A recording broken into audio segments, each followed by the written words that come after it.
here, I was like, this is a cool place. You see human beings. You don't have to ride your bike like 8 miles to get anywhere. So I've been here ever since. This is our last startup meetup. We kind of posted to tell people. I'll talk a little more about that at the end, but we're taking this energy and doubling down on our Wednesday night time slot, which we've been doing since the beginning also. Wednesday nights called Night Owls has been started off as a place to hang out and talk projects, and projects happened, companies formed, products formed. Then we started doing demo night, which was when innovators could come in and talk about the projects they were working on, like show they've got something, talk about what they were struggling with and what they challenges that they figured out. Then we started a concept called iSchool, and this is the kind of pattern. We do something or observe something and we formalize it.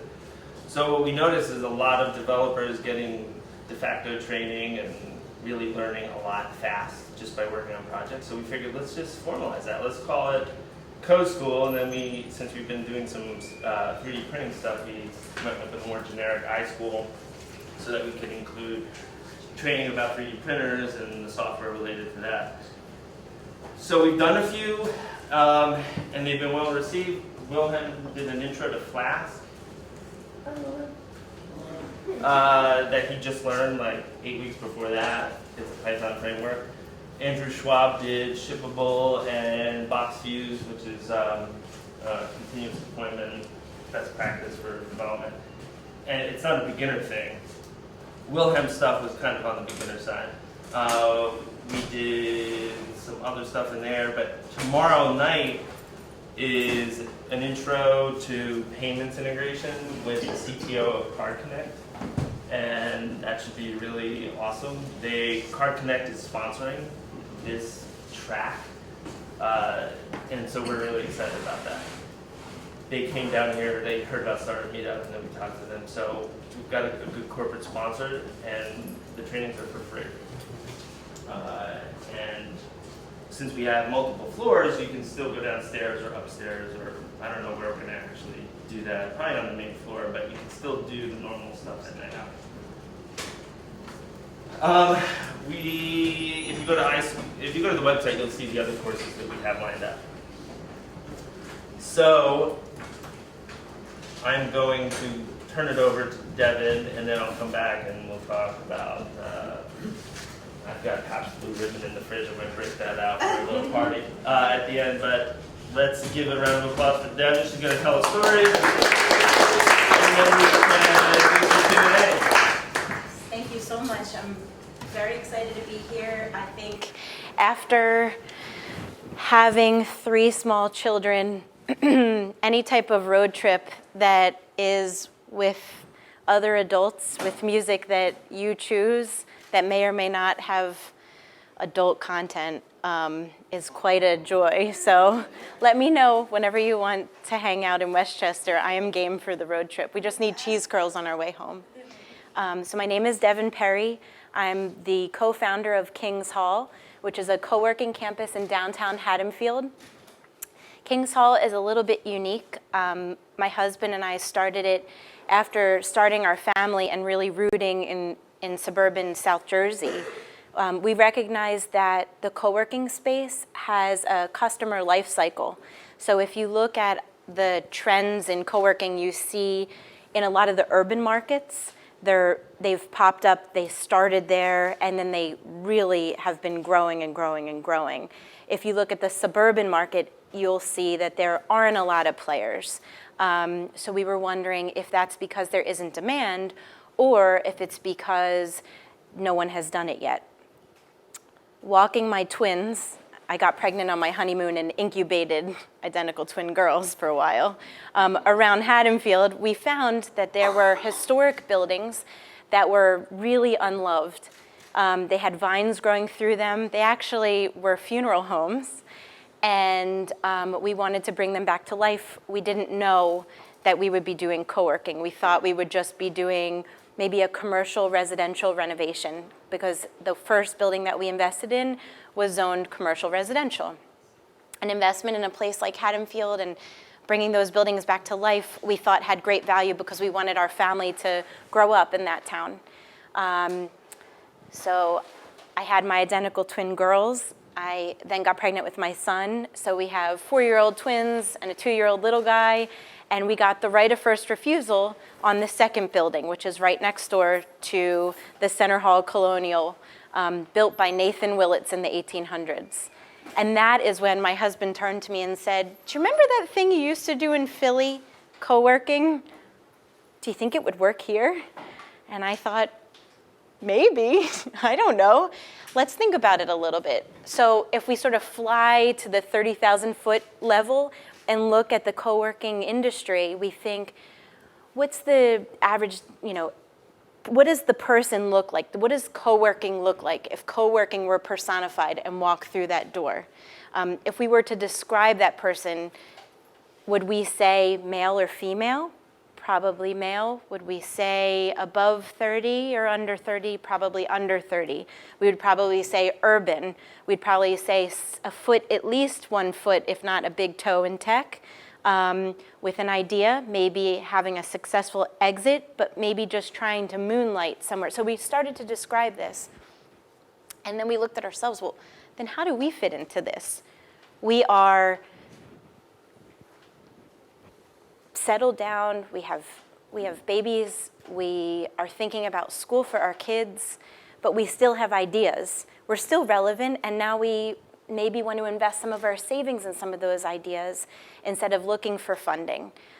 We also have more skills, we have a greater network, so maybe the perfect place to see co-working go to that next level is in a suburban corridor like Haddonfield, is in these buildings right across from Patco, where if you'd like to, you could hop on Patco, you could go into Collingswood where the factory exists, which is a makerspace in the middle of Collingswood, in an historic theater, which is just beautiful and dirty, not like Next Fab and Walnut Street Labs. Being a makerspace has a certain, when we close our eyes and we think of what a makerspace is, you think of certain things. Well, you have to wipe all that away with a lot of soot and dust and dirt and noises and the smell of cigarettes and the roasting smell of coffee, and that's the factory. So you get off at Collingswood and you're right there at a makerspace. You go a little bit further down Patco and you're in Camden, where there's the Camden Co-Labs, which is a tech incubator. It's in the middle of a great area where a lot of companies are settling and rooting. And then you stay on Patco, and sadly you have to go past the 3rd and Market stop, which is no longer open. But if it were open, you'd get off and you'd be at Indy Hall, and you'd be at the Hive. And then if you stayed a little bit further, you get into Center City, and you could be at Benjamin's Desk, and you could be at Culture Works. So what happens as you see co-working spread into the suburban markets is that these transportation corridors are a part of the recipe for what at least my husband and I think are the viable next steps for our industry.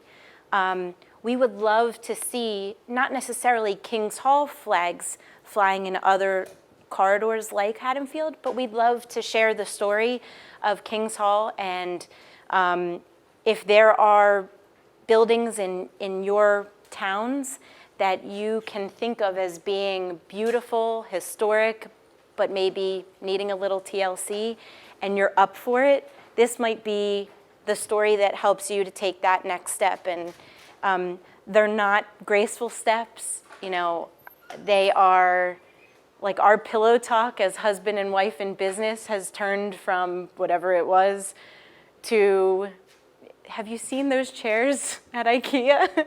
Do you think we need like 20 of them to stack in the corner at the building as you fall asleep? And you wake up and you still are talking about those chairs because you're having events like this and you're bringing more people into a space that is just filling and filling and filling with new life.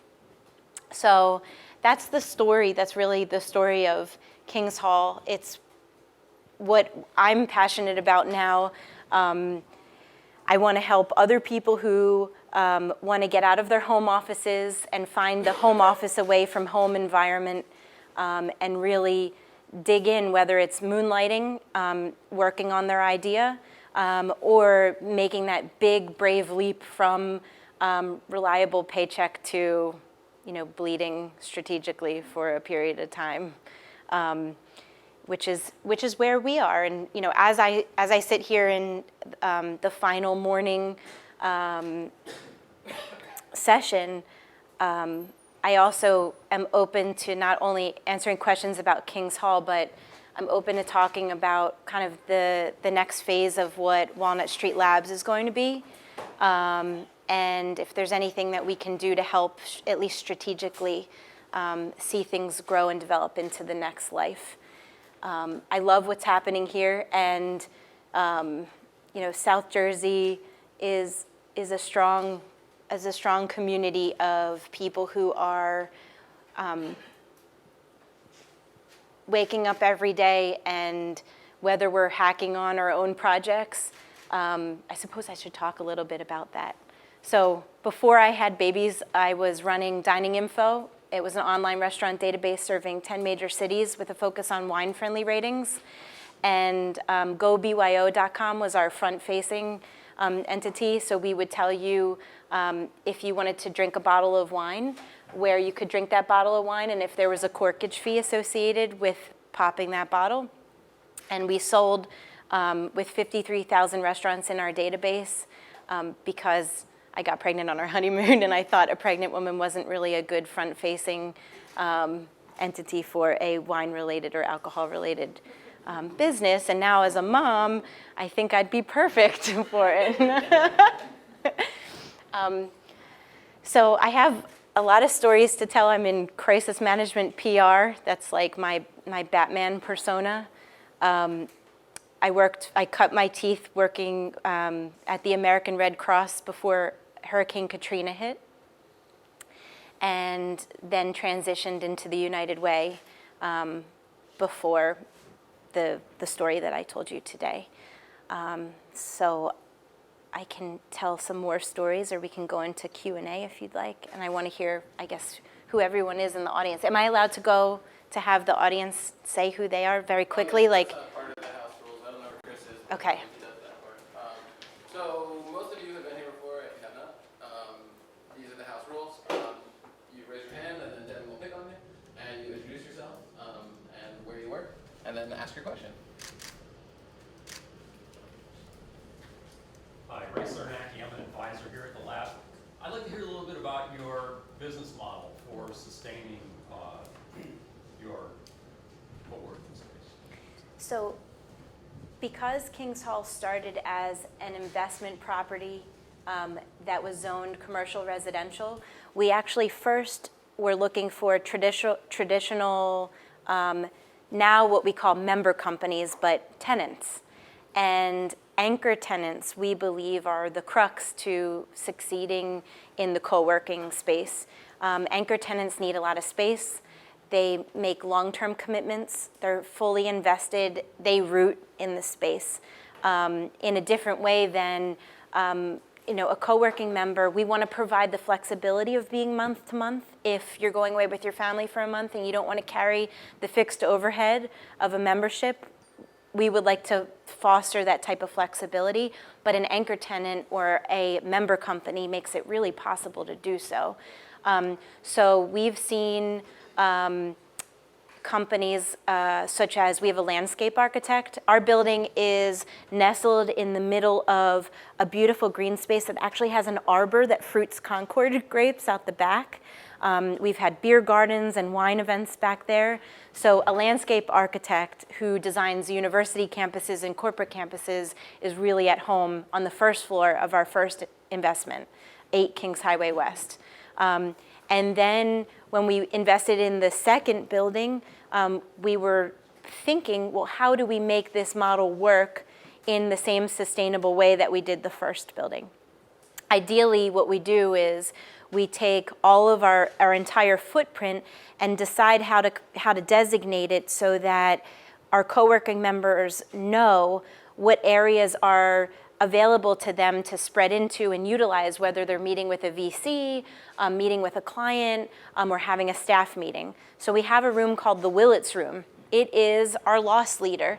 We give the Willits Room, which is a conference room with all the technology bells and whistles, away to boards in the nonprofit sector. And who sits on boards? So those folks are talking about Kings Hall. They may have a son, a nephew, a coworker who is interested in renting the space or being a member.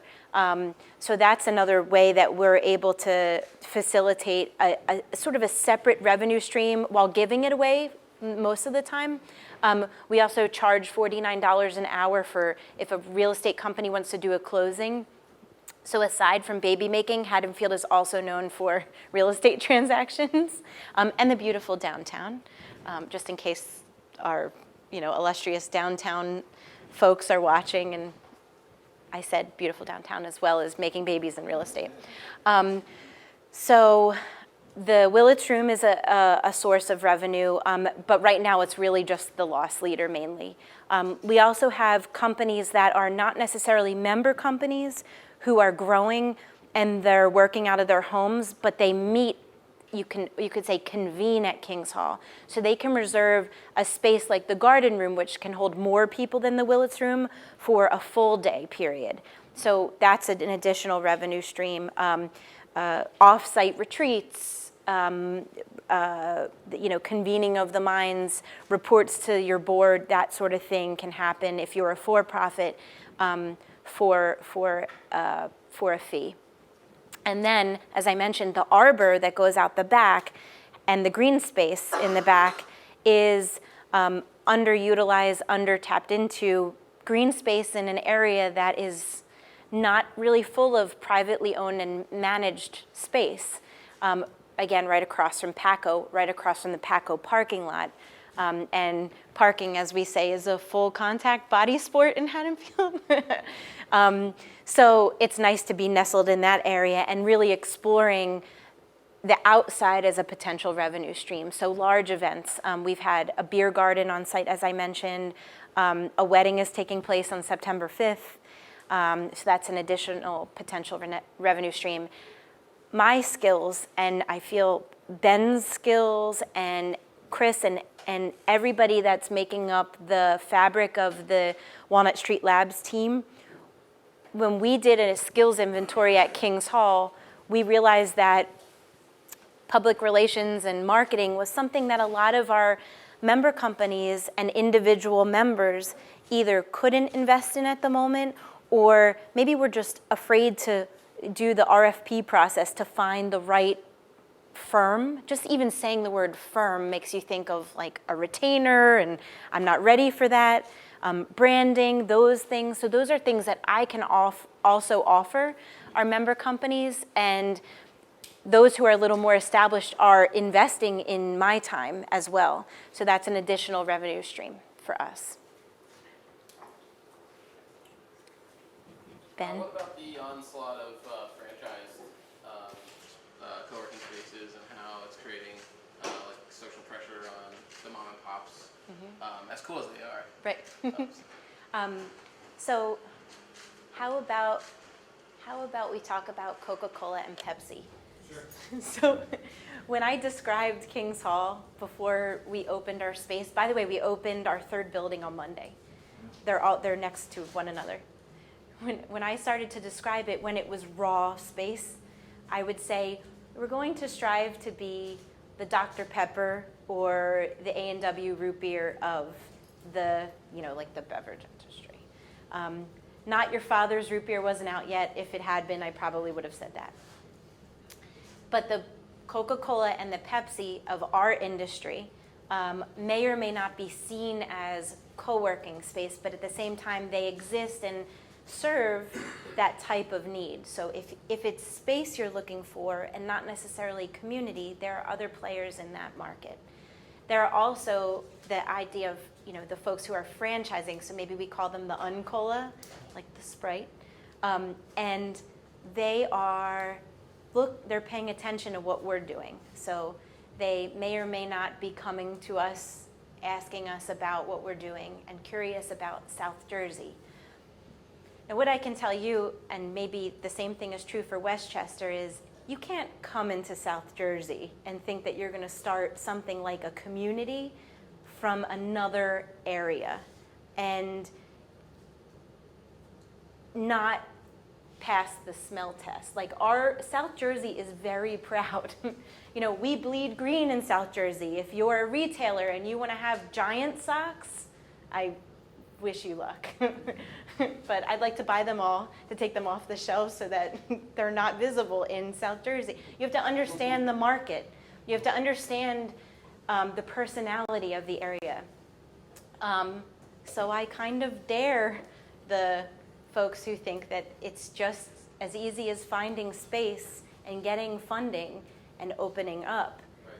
Because what we've built is a community of people who are interconnected to the point of, you know, that like tacit knowledge transfer. When you see Kings Hall people together at our coffee and chocolate, which is like our version of what's happening today, you know, you can no longer connect the dots because there's so the crossovers of how people are working together and how people are helping each other, even if it's not their revenue stream or their core competency.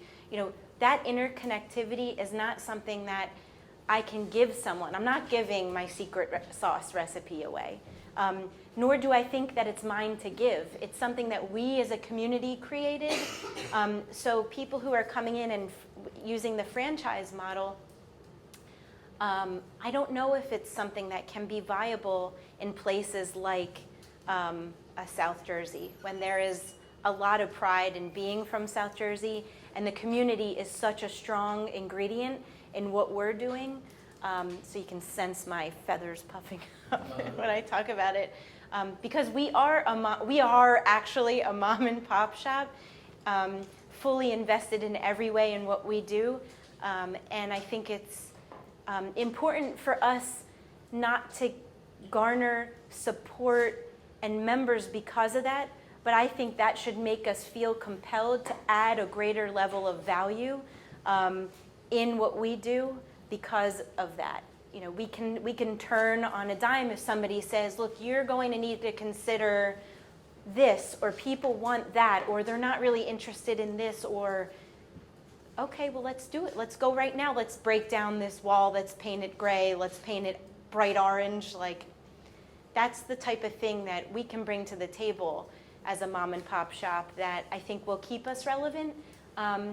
But like my grandma, like my bubby used to say, it's why Howard Johnson's makes 31 flavors of ice cream. I don't know why Howard Johnson's, I think Baskin Robbins, and to me, Howard Johnson's is a place that I can sleep. But if you're familiar with the saying, you know, there are going to be customers. There is a market, there is an industry, and there's a customer base, so that I think everybody maybe has a chance to survive. And in 3 years, we'll see who can, you know, pass that test. All right, thanks for the story. Thank you.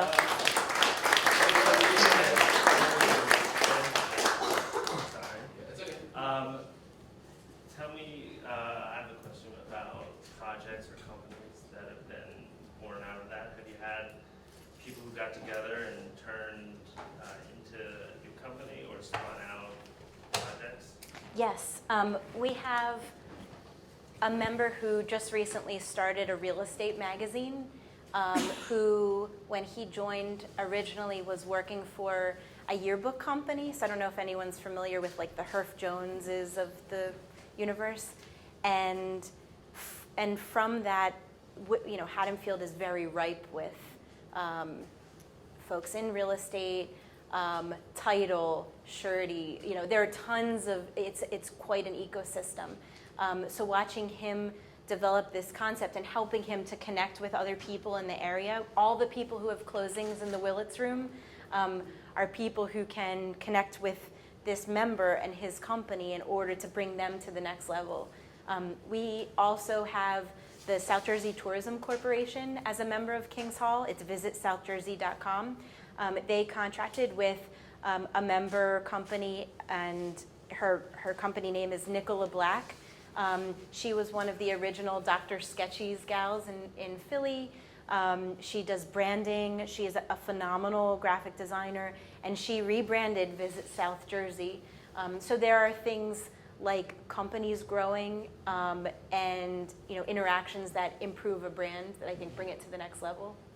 We also, I don't know if you've read about this, but Linode, the cloud company that is in Galloway, is also with us at Kings Hall, and they really love what we're doing and really helping us to get to the next level in terms of growing between these three buildings and really sustaining coworking, but also creating a really cool environment for a company that has $73 million in annual revenue and growing, rapidly growing. So that group of people includes the Community Foundation of South Jersey, which, like the William Penn Foundation, they grant a good amount of funds each year.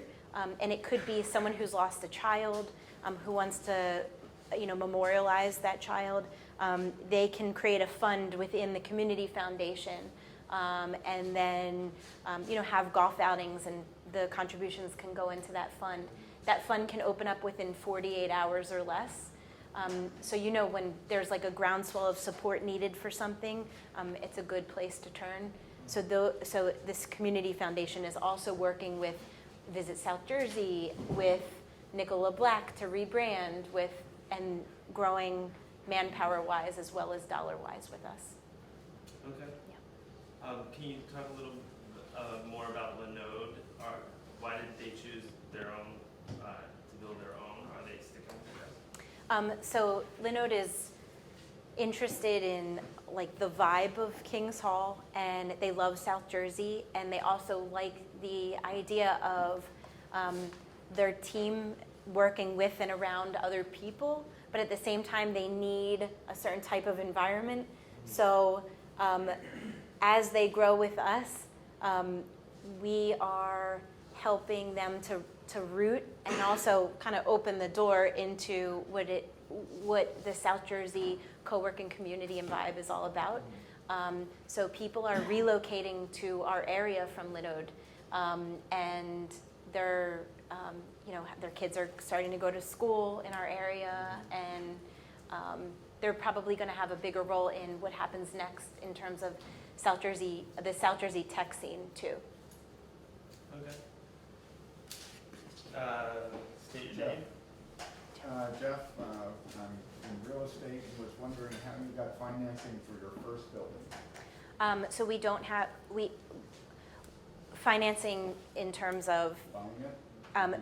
right. So we decided to invest some of our savings into purchasing the building, and we then traditionally just went with a bank, and we had a record of. We have a 18-unit apartment residential building in Oak Lynn, which is in New Jersey.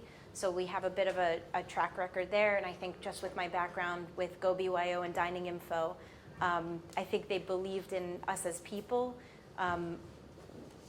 although this was our first commercial venture.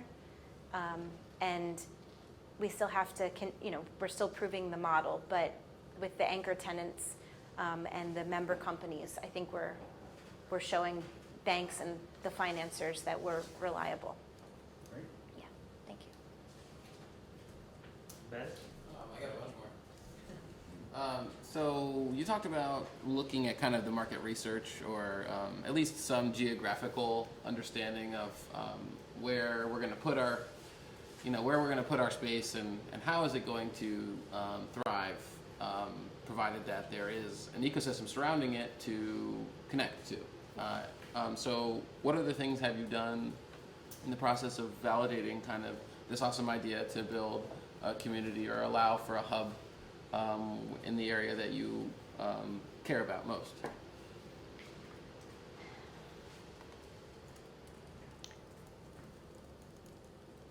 We probably could have done more market research before creating, so Kings Hall was just the way that we talked about the center building. It wasn't necessarily going to be the name for our co-working space. The center building has that hall vibe, and it overflowed into the second building. So the idea of doing co-working versus doing commercial was a decision that we had to make. But to do a commercial, to invest in the second building as just a traditional commercial property, it wouldn't have worked. The dollars didn't work. The idea of a membership model, the reason why gyms work on a membership model is everybody shares kind of the burden of the fixed overhead costs for the owners of the co-working spaces. So we had to say, look, as an entrepreneur, I know a lot of people on the playground, in the coffee shops. I walk into the coffee shops the same way that somebody would be at a supermarket watching the flow of traffic around the aisles before they pick their spot on the shelves, as if we could do that anymore. I think we can, but anyway, that's a whole other industry conversation. We have to talk to Cal in a minute. But you sit in the coffee shops, you go to Starbucks, you go to Jersey Java, you go to Groove Ground, you go to fill in the blank coffee shop in your hometown. Are the seats full? Are people's laptops open? Are they staying the whole day? Guess who's not happy about that? The owner of the coffee shop. If you can develop a strategic partnership with the coffee shop owner, not only to occupy a seat there to observe, but to say, I can solve a pain point for you. How do you generate revenue? By selling lots of these. If I don't sell coffee in my co-working space, and I instead encourage people to walk across the street to Ludovico's, or to walk down the street to Saxby's, Starbucks, Jersey Java, then I am helping them solve a pain point. If we have a catering need and we have a meeting, then they're helping. So to go back to your question, go into the coffee shops. Are they full? Do you anecdotally know of people that are working from home? I mean, just the way that sales, customer service, there are certain industry trends, and those industry trends are not necessarily industry specific anymore either. HP has tons of executives all around the world that are working from their home offices. And do you know what they don't get there? This. Like, hey, what do you think about, and it doesn't even have to be related to the project you're working on. What do you think about the Eagles? You know, the game, did you see the game? Like, you just want someone to talk to that's not through a text or open window within your company.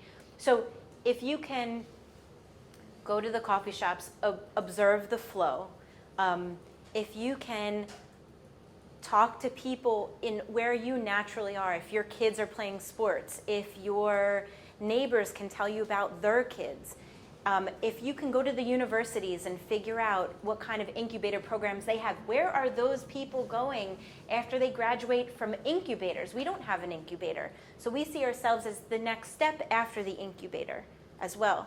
So it's building those strategic partnerships with owners of coffee shops, with managers of incubators, with universities, so that people know that you exist as a next step, even before you exist in a brick and mortar. So having meetings like this in coffee shops can be kind of one of the first phases before you invest in fixed overhead yourself. Thank you. You said you know the guys at Indy Hall. Yes. I heard they're getting squeezed by market factors. You know, the big co-working companies are moving in, and Indy Hall's landlord has jacked up the rent. What do you think is going on over the next year in co-working in the city? So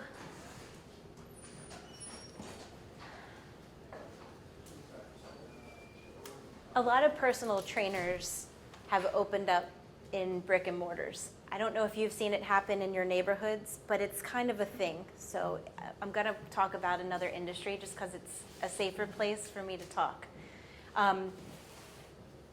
In those spaces, in those communities, you're also seeing Planet Fitnesses pop up. You're seeing Bally's close.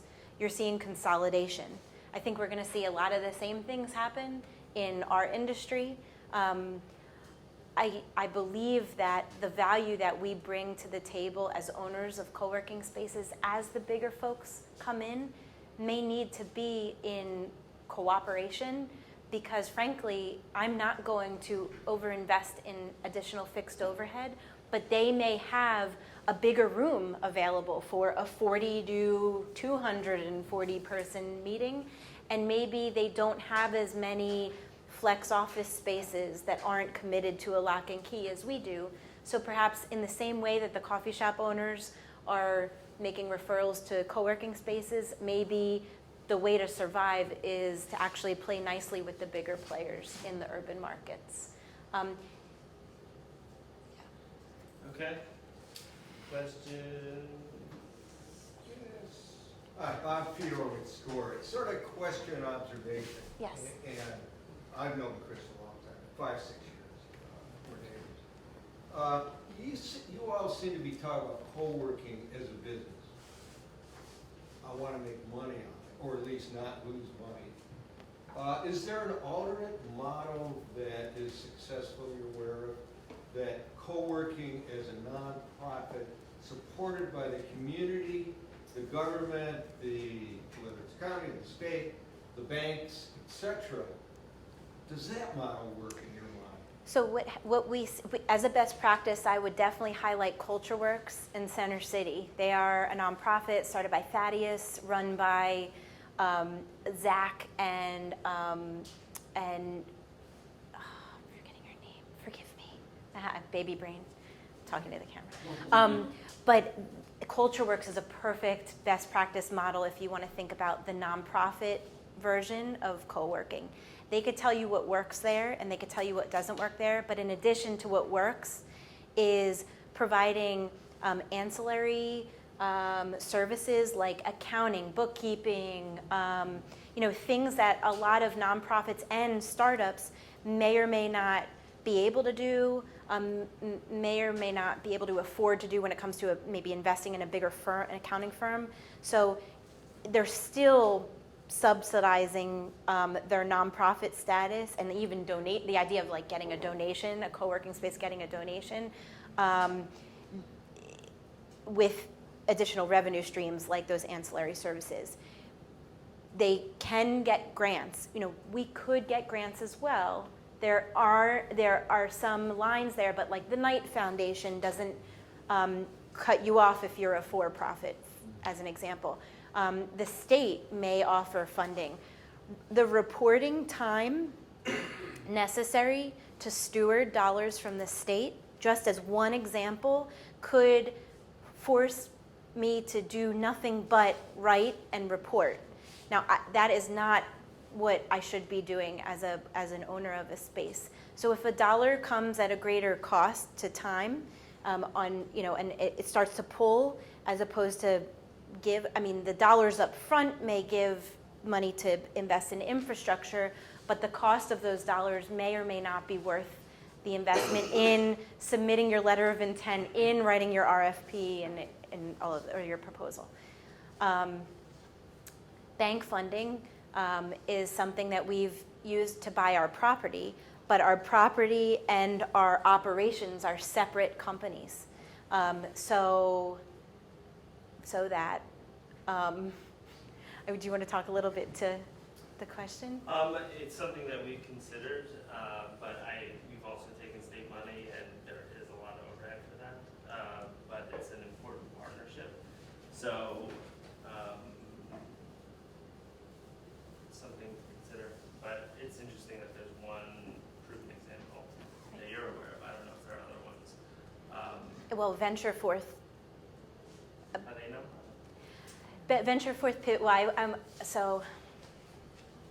so Venture Forth started as a for-profit and then went into the nonprofit space. I think we would probably have to talk to the folks over there to see. Where are they? They're at 9th or 8th in Callow Hill Oh, in Philly. So we would. Venture for, They're having trouble.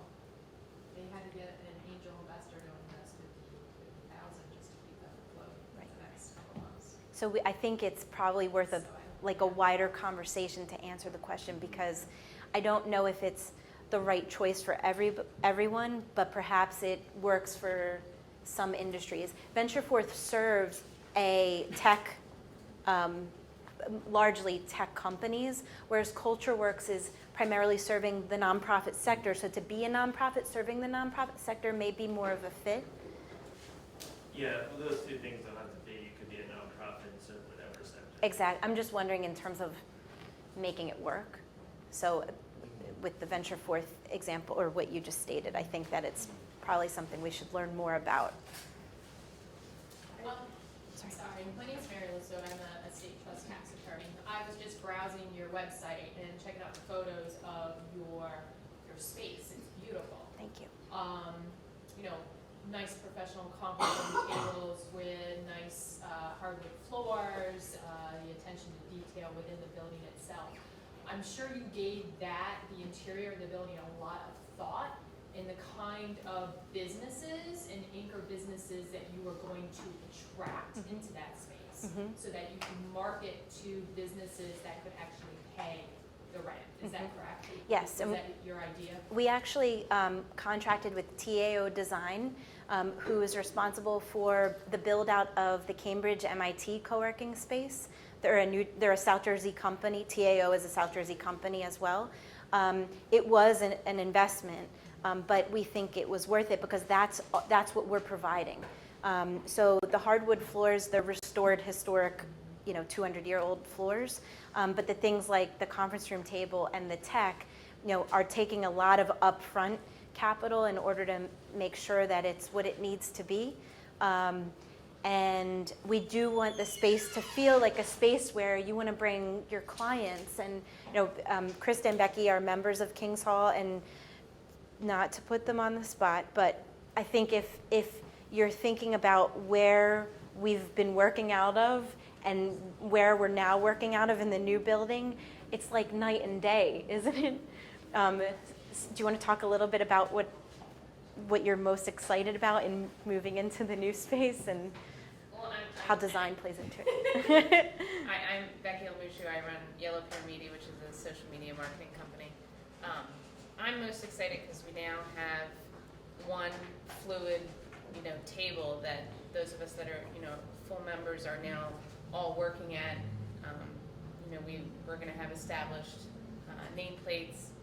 So for somebody that has worked out of her home, normally with her 4-year-old on her hip, for me to be able to meet clients in that space lets them know that not only am I serious about my business, but I'm also serious about their business as my clients.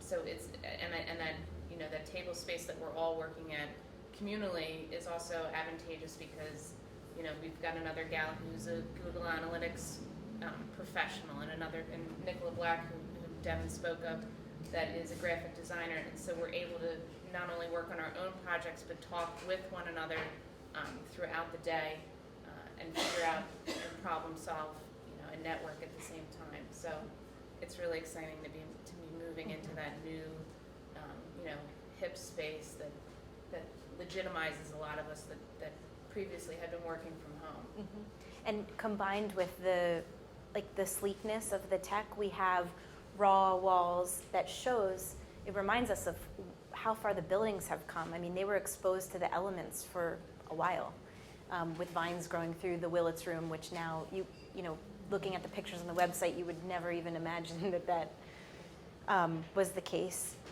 So. Okay, Jim? I just want to share a comment in the room. I'm Jim Laupner. I'm with I2N and Empire One out of the Economic Development Council. But for your information, you're talking about shared costs and shared space and nonprofit, for-profit, et cetera. The Career Link, which relocated a little over a year ago from Coatesville to Exton to Oakland Commons in Class A office space, is actually a shared office space. They have both nonprofit and for-profit companies subleasing that space, and they put a lot of people in there that can service the same population. But I bring that up because not only did the state and the Department of Labor and Industry have to approve that process, but it's something that, I would never expect the government to get behind something of that type of nature. So as you're considering status, profit, nonprofit, where can I get my monies? At least you know that that part of our local government, both at the county level and the state level, has approved that model. Yeah. So We've seen so much support from local folks involved in the community, involved in government, and I think it all comes down to economic development for the region. So as we help to grow businesses, whether it's a business that is a nonprofit or a for-profit, what you see is people are actually growing out of, and this is, we want to see companies grow beyond the walls of Kings Hall, and companies that are attracted to Kings Hall that are settling down their staff in and around the area. I mean, the benefits are phenomenal. So I agree that continued, cooperation and conversations between co-working spaces and local bids and SIDS is incredibly important. Yeah, I think if I can just do a quick wrap up, when I meet people, I tell them that this space serves a function of like a clubhouse. It allows people to get together, and in the suburbs, it's like a conspicuous absence. Cities thrive because people bump into each other, ideas spread, and that's happened. Like we've had companies, we've had products, we've had partnerships all come out of here. So if you look though a mile away, there's Artisans Exchange. It's a food startup co-op shared kitchen space with like 70 companies. And then like 10 miles that way, there's the Henkin Group Ice Lab or something. It's what's it called? Innovation Center. Yeah, and it's a co-working space it's a bunch of wet labs, tiny little places where chemists or scientists or whatever Cool. they can do their stuff. So, and then there's an instant makerspace. That network is the critical factor, I think, in innovation, cultivating innovation. When Ben and I went to the Henkin Group space, we were blown away twice. We were blown away by the fact that there's this wet lab for startups. We were then blown away that it seemed like none of them were talking to each other. Right. And we said to the folks who were running the space, the best thing you can do is these people that talk to each other and then tell their stories. One of them, like really cutting edge companies. And the woman from that company said, if it wasn't for this cheap labor, we'd be spending all our R&D dollars on rent. And that is fundamentally the option or the choice the community makes. Do you want to give new companies the ability to pour money into their product or their idea, or spend it on high rent? Right. So we are doubling down, like I said, on Night Owls. I really encourage you to come out and support us on that. That is a focus point and something that we've been developing since the beginning. And we've got a great sponsor, and we're kind of pushing that sponsor to make a long-term commitment and create the momentum for other companies to kind of jump on board. In this case, the CTO of Product Connect is delivering a training loosely related to what they do, or directly payments, but it's not a product push. So that is, I think we're going to start at 8, but Night Owl starts at 7. And expect to hear from us about a startup meetup at night. We're thinking about doing some kind of rolling event where we do high school, a demo, and then some kind of startup meetup speaker. And we have some demos lined up, and we have the STEM kids who won the STEM Hacks, the STEM Hackathon, coming to share what they built that night. You can check that out on our calendar. So 87 down and everywhere to go from here. So thanks for coming, and I look forward to seeing you. So thanks, Devon. Can we open a beer? Can we open a...